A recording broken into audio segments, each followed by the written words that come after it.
The free-falling construction elevator. In Sao Paulo, 8 workers stepped into the construction elevator like they had 100 times before. Steel cage, open sides, the familiar hum of the motor. Someone cracked a joke. Someone else laughed. Helmets tucked under arms, lunchboxes in hand. Just another ride up the side of the high-rise. Above them, hidden inside the mechanism, a cable had been dying for weeks. Strand by strand, fiber by fiber, fraying under the weight of too many trips and too little care. The elevator began to rise.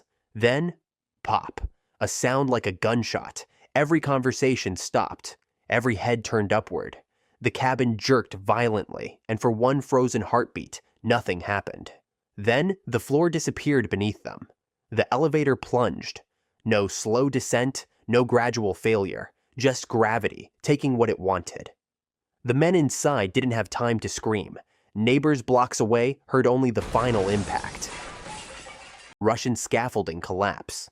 In Russia, construction workers wrapped plastic sheets around their scaffolding. The goal was simple: keep dust from blowing into the streets below. Smart thinking, problem solved. Then the wind picked up.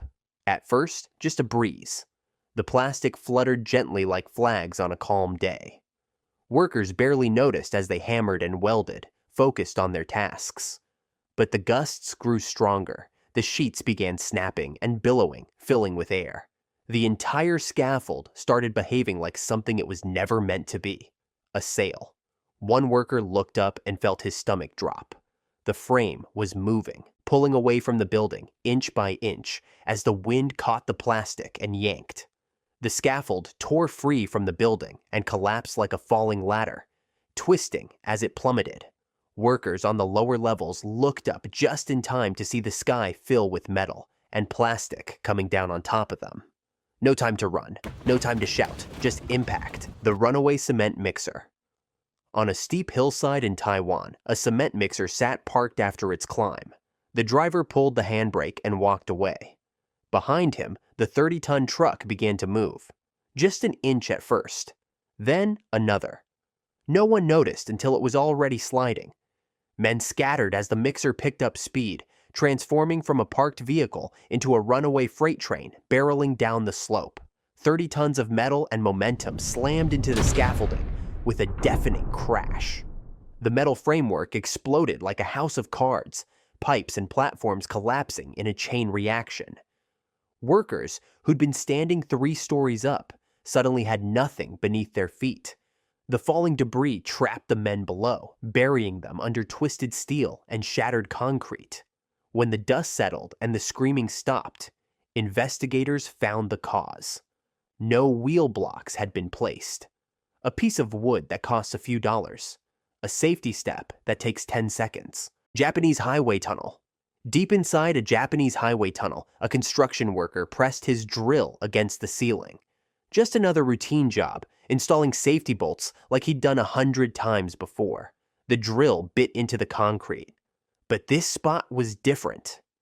Weakened by years of water damage, invisible cracks already spreading inside. The vibration from the drill was all it took.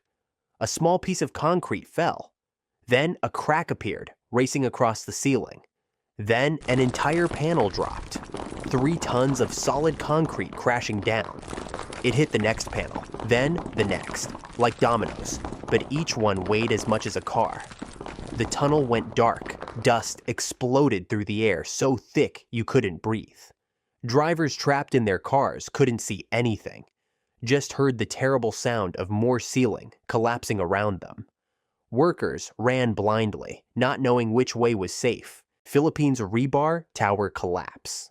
In the sweltering heat of the Philippines, workers stood back to admire their work, a towering cage of rebar stretching nearly 30 feet into the sky. Hundreds of thin steel rods tied together with wire to form the skeleton of what would become a building. It swayed slightly in the breeze. Somewhere near the base, a single tie wire began to give. The metal had been stressed, twisted tight during assembly, baking in the tropical sun. It stretched, thinned, and finally snapped with a sound so soft no one heard it. At first, nothing happened. Then the cage began to lean. Just a degree or two. Workers noticed and stopped talking, their eyes following the movement. Is it supposed to do that? The lean increased. The entire rebar tower fell like a metal tree being felled in slow motion. 30 feet of steel rods coming down, faster and faster, slamming into the temporary work platforms below. Workers tried to run, but the collapse was too fast, too wide. The steel cage crashed down on top of them. The Willow Island cooling tower collapse, a cool morning in West Virginia. 51 workers stood hundreds of feet in the sky on a massive circular platform, pouring concrete for a cooling tower. They trusted the structure. They'd built it themselves. What they didn't know was that the layer beneath them was still soft. The concrete from the day before hadn't finished curing. Deep inside the platform, invisible fractures were spreading like veins. Silent, patient cracks running through material that looked solid but wasn't. Not yet. One worker paused, tilting his head. Did you hear that? A rumble, low and distant, like thunder rolling in from far away. But the sky was clear. Then the world dropped. The entire platform, all 50 tons of it, collapsed inward like a closing fist. 51 men fell through the air, through dust and debris and disintegrating steel, stories upon stories, down into the hollow core of the tower. When the dust cleared, it became the deadliest construction accident in U.S. history. The Kolkata flyover disaster. In the chaos of Kolkata's streets, workers raced against an impossible deadline. Above the traffic, a massive flyover segment, nearly 100 feet of concrete and steel, hung suspended on temporary supports. Just a few more bolts to align, and they'd be done early. The pieces weren't fitting, so they hammered. Again and again, forcing the metal to line up. Inside the concrete, invisible to everyone, hairline cracks were spreading with each impact. Tiny fractures racing through the slab, like lightning frozen in stone, weakening it strike by strike. Below, life continued. Cars honked. Rickshaws weaved through traffic. Pedestrians walked beneath the bridge. Then, the concrete snapped. The entire 100-foot section simply dropped. A wall of concrete plummeting straight down onto the street below. It crushed everything. Cars flattened like tin cans. Rickshaws disappeared. The workers who'd been hammering moments before were gone, buried under the same concrete they'd been installing. The Manhattan crane collapse. It was supposed to be an ordinary morning in Manhattan. Workers were tightening the final pieces of a 200-foot crane, the kind that rises above entire neighborhoods like a metal giant. No one realized that a single collar, just one, had been fastened the wrong way. It was barely noticeable, a mistake small enough to ignore, until the moment the crane began to shudder. At first, the workers laughed it off, thinking it was just the wind.